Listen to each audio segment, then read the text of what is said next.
What's up, guys? Tyler here again with Game On Fishing. This week I wanted to talk to you guys a little bit about color selection. Now, what do I mean by that? I mean, what color soft plastic is best for the water you're fishing? Is it watermelon red? Is it green pumpkin? Is it plum? Is it June bug? Is it clear? Is it chartreuse pepper? The list goes on and on and on. So here's how to tell what color works best for you. So, first things first, clear water means natural tones. You stick with your greens, your browns, something that actually resembles that shad or that bluegill or that baby bass or that bait fish. You want to be the most natural and neutral as possible. There's a couple exceptions to this, like morning dawn and chartreuse pepper, but I'm not going to get into that because I'm just going to confuse everybody. So, clear water, natural tones. So darker water means darker colors. Now, a lot of people think you want to go brighter in darker water. Now, why do you want to go darker? So, I've got a black worm, and I've got a lighter colored, shady, whitish kind of gray worm. Okay, so this worm, in the absence of light, is going to show up a heck of a lot better than this worm. So, black is the last color to disappear in the color spectrum. So the deeper you go and the darker you go, that black worm is actually going to appear better than that white worm. So next time you're out in that dingy, dirty pond, remember, throw that black worm. Alright, so I'm going to start with clear water baits. So what do I mean by neutral? So neutral meaning browns, pumpkins, greens, watermelon reds, or something that actually looks like that bait fish. So you've got a nice little shad color, baby bass color, bluegill color. You want to try and match the hatch. You want to be as neutral and natural as possible. Alright, so on to stained water.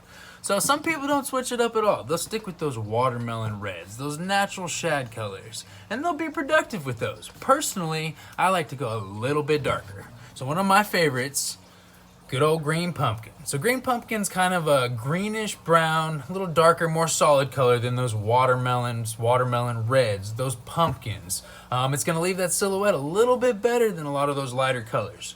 Great stained water color. So next one, good old blue craw. So blue craw's pretty cool. It's actually a mix between a green pumpkin and it's got a little bit of a blue hue to it. So it's just a very different color. This thing could represent a tilapia. It could represent a bluegill. It could represent a crawfish in certain stages of life. Very, very great color for stained water or on a cloudy day. Very productive bait. Definitely keep that one in the box. Next one, good old blue fleck. So blue fleck is totally different than a lot of these colors. This bait, in no light or low light, looks very, very green pumpkin. Now you hold it to a light, get a little more light to it, a little more sun to it. It's got a very, very purple look to it. So it's very cool, very unique color. A lot of the fish have not seen this bait. Another one to keep in the box, for sure. Last one I'd like to talk about, good old plum. So plum's a very good all-around color. It actually works good in dirty water, works good in very clear water. But this is one of my favorites for those water situations that are just a little bit off, a little bit stained, got a little bit of color to them. It's going to leave that silhouette a little better than a lot of those lighter colors. It's got that kind of purpley incandescent look, that blue flake, and man, it gets some big old bites. Alright, so on to dirty water. So dirty water, what do I mean by dirty? I mean dark, I mean chocolate milky, I mean zero water clarity. You definitely want to go with those darker colors. So back to that black worm, good old black worm, black and blue, another very good color for those dirtier water applications. Another one of my favorites, June bug. So June bug's kind of a purpley blue. It's got a really, really good silhouette, really dark silhouette, and it's going to show up very good in those darker water situations. Last color, tomato red.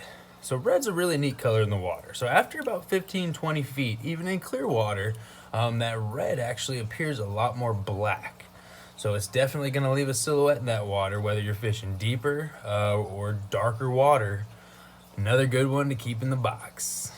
So I hope you guys enjoyed this week's episode of Wednesday Weekly Wisdom. Don't forget to like us on Instagram, subscribe on YouTube at Game On Fishing.